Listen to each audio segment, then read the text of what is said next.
MG రావు గారు, ఈ నక్సల్స్ ముక్తి భారత్ అనేది అమిత్ షా గారు ఒక ప్రతిజ్ఞ. మార్చి 31 తారీఖు.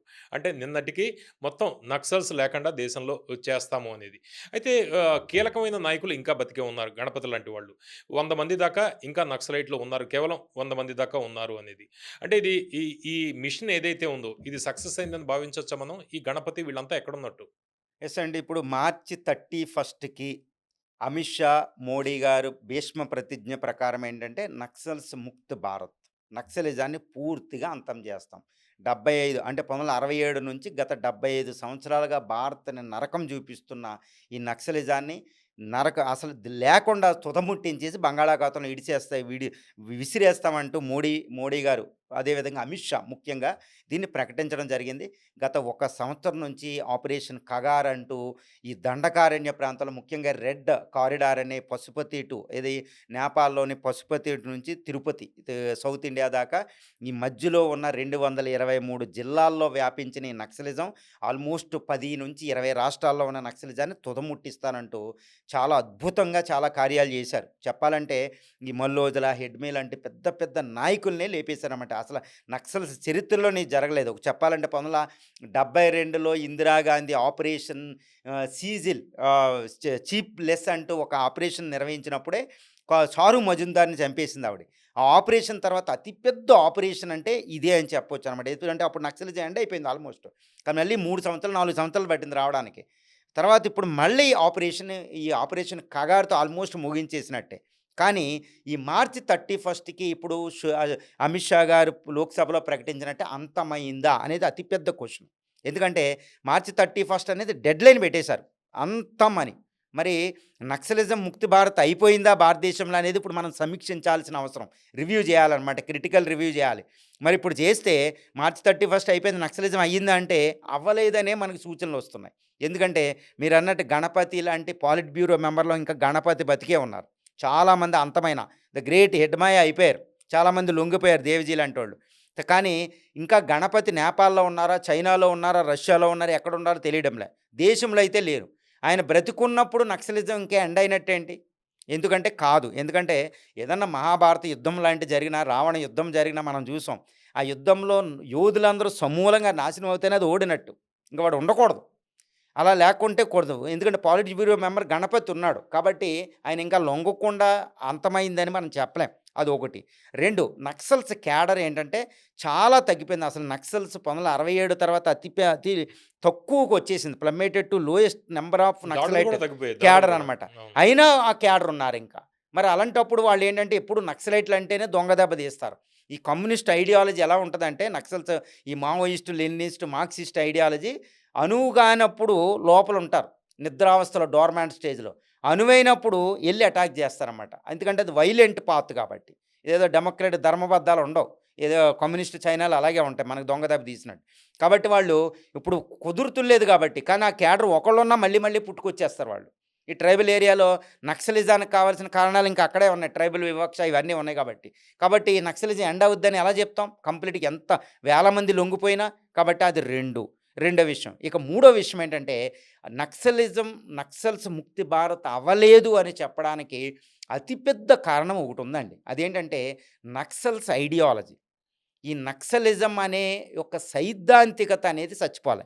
ఎప్పుడూ కూడా ఒక మూవ్‌మెంట్ చచ్చిపోవాలి అంటే ఆ సైద్ధాంతికతే ఉండకూడదు. అదే పోరస్ చెప్తారు. నేనెప్పుడూ చెప్తూ ఉంటాను. పోరస్ అలెగ్జాండర్‌తో చెప్తాడనమాట. అలెగ్జాండర్ ఆల్మోస్ట్ పోరస్‌ని జయించేసినట్టే. ఇంకేమీ లేదు. కానీ అటువంటి పరిస్థితుల్లో పోరస్ ఒక ప్రసంగిస్తాడనమాట ఆయన్ని ఉద్దేశించి. నేను లొంగిపోవడం అనేది జరగదు. నేను చచ్చిపోవడం జరగదు. అఖండ భారత్ అలాగే ఉంటది. మా భారతదేశాన్ని నువ్వేమీ చేయలేవు. ఎందుకంటే అఖండ భారత్ అనే ఐడియాలజీని నువ్వు చంపలేవు. నువ్వు నన్ను చంపుతావు, నా సైన్యాన్ని చంపుతావు, నన్ను ఓడిస్తావు. కానీ అఖండ భారత్ అనే ఐడియాలజీ పర్మనెంట్ నువ్వేం చేయలేవు కదా! అంటాడనమాట. అదేవిధంగా ఇప్పుడు నక్సల్స్ సైద్ధాంతికత ఏమైందండి?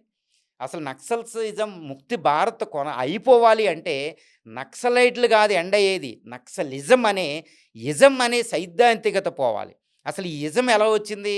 అక్కడ ఫస్ట్ కార్ల్ మార్క్స్, ఏంగిల్స్ నుంచి, తర్వాత వ్లాడిమిర్ లెనిన్, తర్వాత దాన్ని పీక్ స్టేజ్‌కి తీసుకెళ్ళి చైనా 1949లో మావోయిజం తీసుకొస్తాడు. కాబట్టి ఇండియాలో మార్క్సిస్టు, లెనినిస్ట్ అనే పార్టీలు, ఆ మార్క్స్, లెనినిస్టు, ఏంగిల్స్ మీద తర్వాత లేదంటే మావోయిజం అనేది ఒకటి ఉంటది. కాబట్టి మావోయిస్టులు, లెనినిస్టులు, మార్క్సిస్టుల పేర్లు ఉంటాయి చూడండి. ఎంఎల్. ఎంఎల్ ఇవన్నీ. ఇది ఐడియాలజీ. ఈ ఐడియాలజీ అంటే ఏంటంటే కర్షకులకే రాజ్యాధికారం. మళ్ళీ ఈ ఐడియాలజీ ప్రకారం ఏంటంటే హింసావాదం. నాట్ త్రూ బ్యాలెట్ అండి. ఓట్ల ద్వారా కాదు.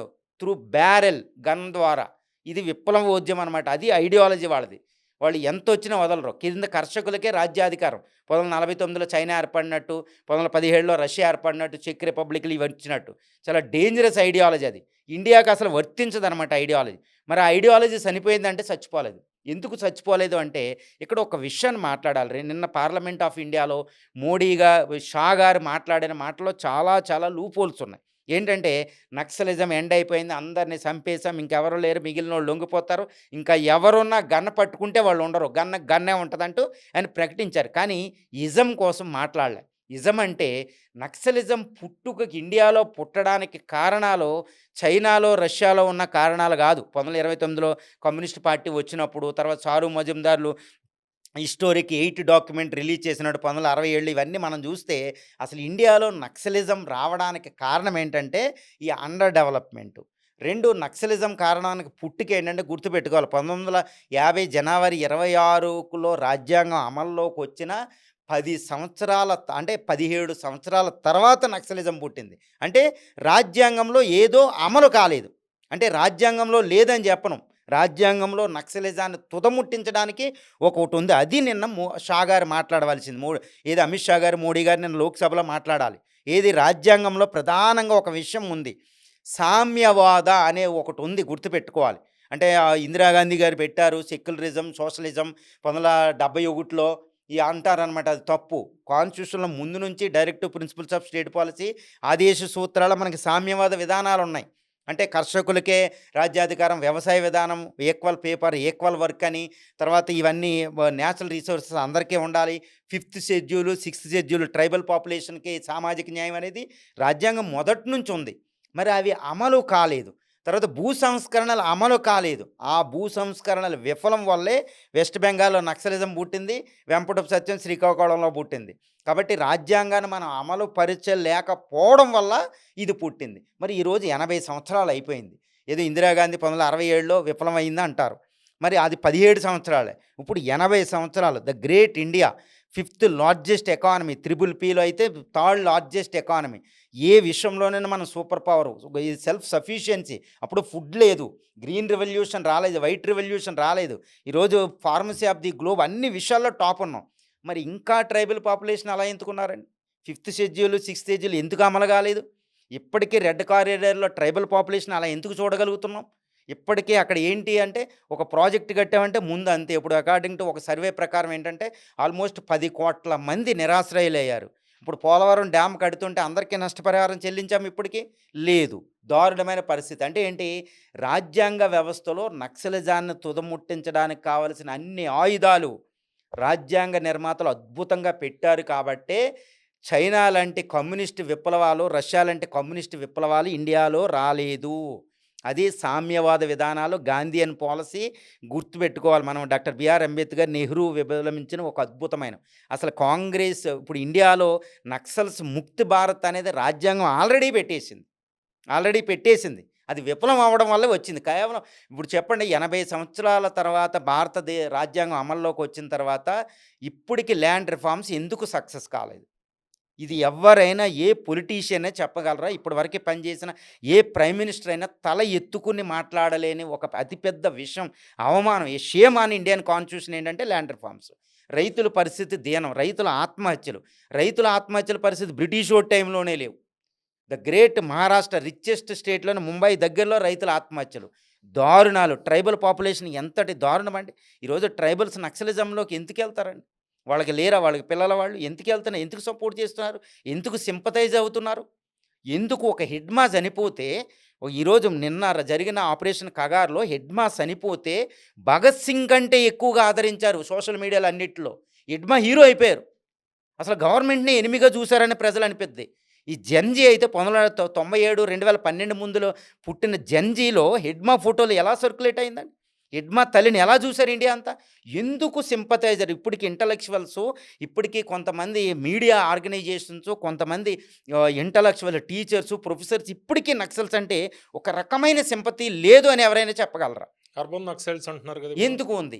ఎందుకుంది అంటే అక్కడ ట్రైబల్ పాపులేషన్ సుమారు 9-10 కోట్ల మంది ఉన్న 8% ఇండియన్ పాపులేషను రెడ్ కారిడార్‌లో నివసిస్తున్నారు.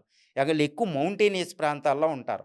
ఈ ప్రాంతాల్లోన ఫార్చునేట్‌లో 85% భారతదేశం ఖనిజ సంపద, 90% జల వనరులు అక్కడున్నాయి.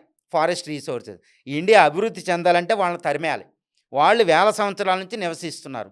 అక్కడ కార్పొరేట్ కంపెనీలెళ్ళాలి. మరి అక్కడ విఫలమయ్యాం. ఫిఫ్త్ షెడ్యూల్ ఏది? సిక్స్త్ షెడ్యూల్ ఏది? ఏమైనియి? కాబట్టి ఇది ఐడియాలజీ, ఇప్పుడు కమ్యూనిస్ట్ ఐడియాలజీ అక్కడ ఉంది అంటే మనం విఫలం అవ్వడం వల్లే. ఇప్పుడు అమిత్ షా గారు, మోడీ గారు కాదు, ఎవ్వరైనా నక్సలిజం పూర్తి పోవాలి అంటే అది సక్సెస్ కావాలి. అంటే ఎంజీ రావు గారు ఏదైనా కూడా వాళ్ళు వెపన్ పట్టుకోవడం అనేది తప్పు అనేది అందరూ కూడా చెప్పేది. ఎందుకంటే లా అండ్ ఆర్డర్ చేతుల్లోకి తీసుకోవడం చాలా విధానాలు ఉన్నాయి. వాళ్ళ యెస్ అండి. ప్రొటెస్ట్ తెలియజేయడానికి. అయితే ఇప్పుడు గణపతి విషయంలో గణపతి అనారోగ్య సమస్యల్లో ఉంటే వాళ్ళకి చికిత్స కూడా చేయిస్తామని తెలంగాణ డీజీపీ చెబుతున్నారు. ఎందుకంటే గణపతి తెలంగాణ వాడు కాబట్టి. అయితే గణపతి ఎక్కడ ఉండే అవకాశం ఉంది? ఏంటి మీరు ఎట్లా చూస్తున్నారు? ఎందుకంటే మీరు చాలా రిసర్చ్ చేస్తున్నారు కాబట్టి. యెస్ అండి. ఇప్పుడు వాళ్ళేంటంటే, ఇప్పుడు మన ఇండియన్ రెడ్ కారిడార్ ప్రాంతం ఎలా ఉంటది? ఇప్పుడు నేపాల్ నుంచి ఇటు బీహారు, ఛత్తీస్‌గఢ్, జార్ఖండ్, ఒడిస్సా, ఈ తెలంగాణ, తర్వాత ఆంధ్రప్రదేశ్ నల్లమల, తర్వాత సౌత్‌లోకెళ్ళిపోతే కింద ఈ పర్వతాలు, ఇప్పుడు తమిళనాడు, ఇదంతా ఏంటంటే ఒక ట్రైబల్ బెల్ట్‌గా ఉంటదనమాట. హ్మ్. ఇక్కడ అంతా ట్రైబల్ పాపులేషనే ఉంటారు. ట్రైబల్ ఏంటంటే వివక్షకు గురవుతారు. కాబట్టి ఎక్కడైనా షెల్టర్ ఇస్తారు. ఎక్కడైనా వాళ్ళు ఉండగలుగుతారు. ఈ ప్రాంతాన్ని జల్లెడ పట్టి తీయడం అంటే అది అసంభవం అండి జియోగ్రఫికల్‌గా. హ్మ్. చాలా చాలా కష్టం. ఎంత అంటే ఆల్రెడీ భద్రతా చాలా బలగాలు. టెక్నాలజీ వాడుతున్నారు కదా! డ్రోన్‌లు వాడుతున్నారు. దాంతోటే కదా కొన్ని వేల మంది లొంగిపోయింది, దొరికిపోయింది. అవునండి. ఎంత ఉన్నా కానీ వాళ్ళేంటంటే ఇప్పుడు మనకు చెప్పేదేంటంటే చాలామంది చెప్తున్నారు. ఇప్పుడు హిడ్మా కూడా ఎలాగా దేశం దాటి కాకినాడ పోర్ట్ ద్వారా చక్కగా శ్రీలంక ఎళ్ళిపోదాం అన్నప్పుడు భద్రతా బలగాలు పట్టుకున్నాయి. అంటే అవును. దేశం దాటడానికి పాలిట్ బ్యూరో మెంబర్ తయారు అయ్యారు అనేది హిడ్మా, దాన్ని బట్టి మనకు తెలుస్తుంది. ఎక్కడో విజయవాడ, ఎక్కడో రెడ్ కారిడార్ ఎక్కడ, విజయవాడ ఎక్కడ, విజయవాడ ప్లెయిన్ ఏరియాకొచ్చి అర్బన్ ప్రాంతాల్లో దాచుకుంటే ఆళ్ళెక్కడ బయటపడరు. మామిడిపల్లి. ఆ! మామిడిపల్లి. అందువల్ల విజయవాడలో కొంతమంది దొరకడం. ఇవన్నీ మనం చూస్తే ఏంటంటే, వాళ్ళు ఆపరేషన్ కగారుని తట్టుకోలేక ఫస్ట్ టైమ్ వాళ్ళ సేఫ్ ఈవెన్ ప్రాంతం నుంచి బయట పడిపోయారు. నాకు తెలిసినంత మారేడుమిల్లిలో దొరికిపోయారు. ఇప్పుడు ప్రస్తుతం చెప్పాలంటే గణపతి, ఇక్కడున్న గ్రేట్ ఎవరైతే లీడర్లు ఇంకా లొంగలేదో వీళ్ళందరూ ఇంకా ఇక్కడ రెడ్ కారిడార్ ప్రాంతంలో ఉండే ప సందర్భాలు అసలు లేనే లేవు. అక్కడ ఉండే అవకాశాలు లేవు. వాళ్ళు ఎక్కడో నేపాలో, లేపోతే ఇంకా దేశం దాటి ఇటు బంగ్లాదేశ్ ఇలా ఎక్కడికైనా ఎళ్ళిపోయే అవకాశాలున్నాయి. కాబట్టి ఇప్పుడు గణపతి చెప్పాలంటే ఈ దేశంలో ఉండే అవకాశం లేదు. ఎందుకంటే హ్మ్. భద్రతా బలగాలు నిర్వహిస్తున్న ఆపరేషన్ కంగారు అనేది అక్కడ ఏఐ టెక్నాలజీ, ఈ శాటిలైట్‌లు, ఇంత హెవీ టెక్నాలజీ, తర్వాత ఎక్కడికక్కడ సింపథైజర్ కూడా చాలామంది మార్చి చాలా నరకం చూపించారన్నమాట. అంత అద్భుతంగా చేశారు. ఆపరేషన్ అద్భుతమైన ఆపరేషన్ అది. అంత ఈజీ కాదండి అది. కోఆర్డినేటెడ్ ఆపరేషన్ అది స్టేట్ గవర్నమెంట్‌తో కలిపి. అన్ని స్టేట్‌లు కోఆర్డినేట్ చేసినాయి. అపోజిషన్ అయినా, రూలింగ్ పార్టీ అయినా. కాబట్టి ఇప్పుడు గణపతి ఇక్కడ ఉండే సందర్భాల అసంభవం అనైతే నేను చెప్పగలుగుతాను. ఆయన ఇక్కడ ఉండరు. కాకపోతే గణపతి ఇక్కడ ఒక దౌర్భాగ్యం ఏంటంటే నక్సలిజానికి మీరన్నట్టు ఏంటంటే నక్సలిజం అనేది రాజ్యాంగం ప్రకారం చాలా తప్పు.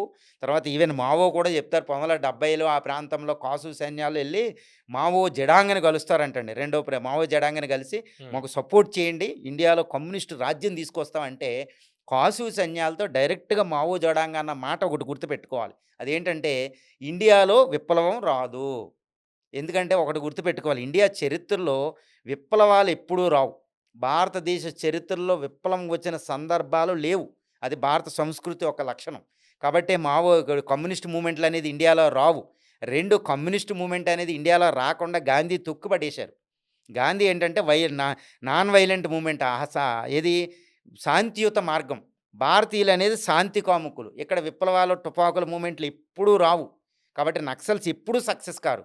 2 భారతదేశంలో ఇప్పుడు రష్యాలోను, చైనాలో గాని ఈ విధంగా కార్మికుల రాజ్యాలు ఇక్కడ రావండి. ఎందుకంటే కార్మికులు ఇంత స్పష్టంగా ఉండరు. తర్వాత ఇంకో భారతదేశ రైతులు విప్లవాలు చేసేవాళ్ళు గాదు. చూడండి ఎంత దారుణాలు జరిగినా రైతుల్ని ఎలా హింసిస్తారండి? రైతులకి ఏమన్నా గిట్టుబాటు ధర ఉందా? టమాటాలు రోడ్ల మీదైనా పారబోసుకుంటాయి. యూరియా లేకపోతే కనీసం ఆడు తెచ్చుకున్న పురుగు మందులైనా తాగేత్తారు గానీ, విద్యవాళ్ళు మాత్రం చేసే రకం గాదు. కాబట్టి భారతదేశంలో విప్లవాలు రావు.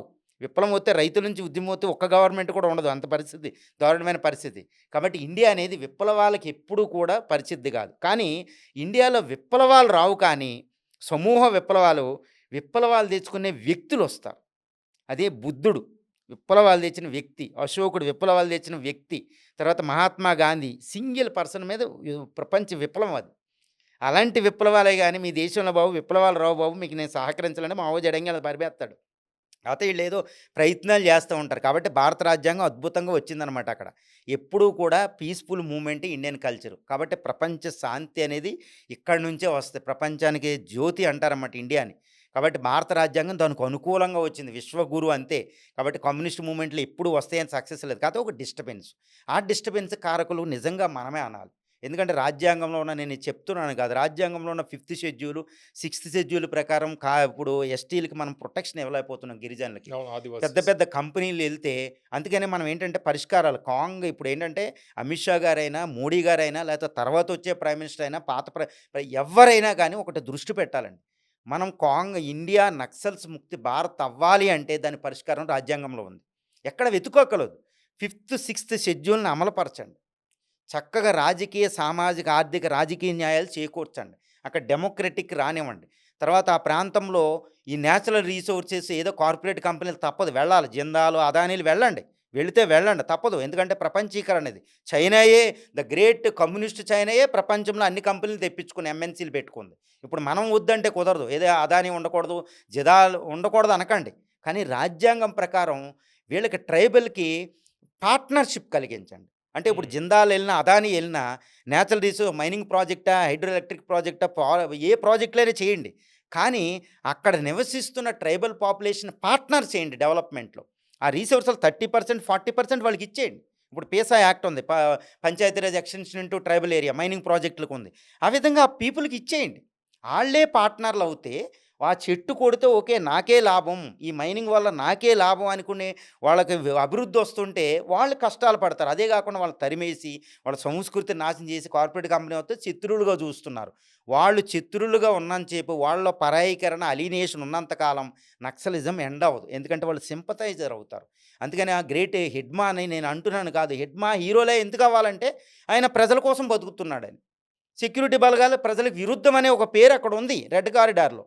కాబట్టి హిడ్మా సమాధి ఎళ్తుంటే ఆయన ఎనకాల వేల మంది, లక్షల మంది ఎళ్ళడమే. ఈరోజు హిడ్మా సమాధి ఒక పెద్ద మాస్క్‌లాగా తర్వాత పెద్ద ప్రార్థనాలయంలాగా అయిపోయినా ఆశ్చర్యం లేదు.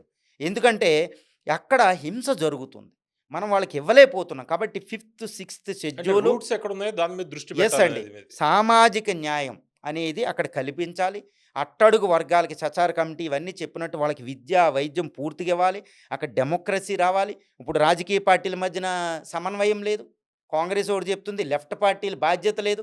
లెఫ్ట్ పార్టీల అధినేతలు సూటిగా చెప్పాలంటే లెఫ్ట్ పార్టీలు ఇప్పుడు బ్యాలెట్ రాజకీయాల్లోకి వచ్చినాయి. కేరళలో సక్సెస్ అయినాయి. బుల్లెట్ వెస్ట్ టు బెంగాల్‌లో బ్యాలెట్. చాలా సక్సెస్ అయినాయి. అవును. కేరళ గ్రేట్ డెవలప్‌మెంట్ లెఫ్ట్ పార్టీల వల్లే ఎల్‌డీఎఫ్, యూడీఎఫ్‌లో. ఇప్పుడు చూడండి. మరి ఇదే లెఫ్ట్ పార్టీలు ఇప్పుడు ఆంధ్రప్రదేశ్, తెలంగాణ రెడ్ కారిడార్ ప్రాంతాలు ఎందుకు విఫలమైనాయి? ఇప్పుడు గణపతి అయినా, హిడ్మాల్ అయినా ఎవరైనా వీళ్ళు కూడా లెఫ్ట్ పార్టీలు చక్కగా పనిచేస్తుంటే వాళ్ళొచ్చి రాజకీయాల్లో రావచ్చు కదా! వాళ్ళది అదే కదా! ఎందుకంటే వాళ్ళు రాలేరు. ఎందుకంటే లెఫ్ట్ పార్టీలు ఎవరి ఆధీనంలో ఉన్నాయి? అగ్ర కులాల ఆధీనంలో ఉన్నాయి. వేరే పార్టీ ఉన్నది కాదు. Left party is the different. Left పార్టీల అస్తిత్వం భారత రాజ్యాంగానికి, భారత రాజకీయ వ్యవస్థకు అత్యవసరం. కానీ లెఫ్ట్ పార్టీలు శుద్ధయ్యి వాళ్ళని ఆ గణపతులు అలాంటోళ్ళని తీసుకురాగలగాలి. బాబు ఇక్కడ నేను చేస్తున్నాను, మేము చేస్తున్నాం రా కేరళలో గాని. ఈ విధంగా ఏంటంటే ఎన్నో మార్పులు సామాజికంగా, ఆర్థికంగా, రాజకీయంగా, ఈ మానసికంగా, కల్చరల్లీ ఎన్నో విధంగా మల్టిపుల్ డైరెక్షన్‌లో చేయాలి కానీ కేవలం గన్నట్టుకుని వాడిని నాశనం చేసేస్తారంటే ఐడియాలజీ బతికుంటది. కాబట్టి నక్సల్స్ ముక్తి భారత్ అవ్వాలంటే రాజ్యాంగంలోకి తొంగు చూసి రాజ్యాంగాన్ని మనం చక్కగా అమలుపరుచుకుంటే ఆల్మోస్ట్ నక్సలిజం ఎండ్ అయిపోద్దండి. అది ఉండదు. ఎందుకంటే ఇప్పుడు ఆంధ్రప్రదేశ్‌లో నక్సలిజం ఎందుకు లేదు? అభివృద్ధి మంత్రం. అభివృద్ధి మంత్రం వల్ల ఈరోజు ఇప్పుడు ఆంధ్రప్రదేశ్‌లో నక్సలిజం లేదండి. అది గ్యారంటీ ఎండ్ అయిపోయింది ఈరోజు. తమిళనాడులో లేదు, కేరళలో లేదు. కేరళ ది గ్రేట్ డెవలప్‌మెంట్ హెచ్‌డీఐలో. అవును. కాబట్టి అన్నీ కూరుముకున్నప్పుడు ఎవడో కూడా ఫారెస్ట్‌లోకెళ్ళి గన్నెట్టుకొని నేను త్యాగం చేయాలని ఎవడో కోరుకోడు. ఇప్పుడు ఉన్న యూత్ కూడా చాలా అద్భుతం. కాబట్టి యూత్ ఎవడు కూడా అందుకనే నక్సలిజానికి రిక్రూట్‌మెంట్ లేదు. కొత్త రిక్రూట్‌మెంట్. ఉన్నవాళ్ళు వృద్ధులైపోయారు. దాన్ని ఆసరా చేసుకొని ఐడియాలజీని కూడా భారత ప్రభుత్వం చేయగలిగితే ఒక అద్భుతం. అప్పుడు నక్సల్స్ ముక్తి భారత్. మార్చి 31కి ఒక్క రకంగా చెప్పాలంటే కంక్లూజను మార్చి 31 అయింది. నక్సలైట్లు ఎండ్ అవ్వచ్చు. బట్ నక్సలిజం ఎండ్ అవ్వలేదు. నక్సలిజం ఎండ్ అవ్వాలంటే రాజ్యాంగాన్ని బయటికి తీసి దుమ్ము దులుపుకున్నాటిని అమలు పరిచి అభివృద్ధి మంత్రాన్ని పట్టుకుంటే ఆల్మోస్ట్ నక్సలిజం దాని అంతటికి అదే పోద్ది. ఇది ఇండియా కాబట్టి.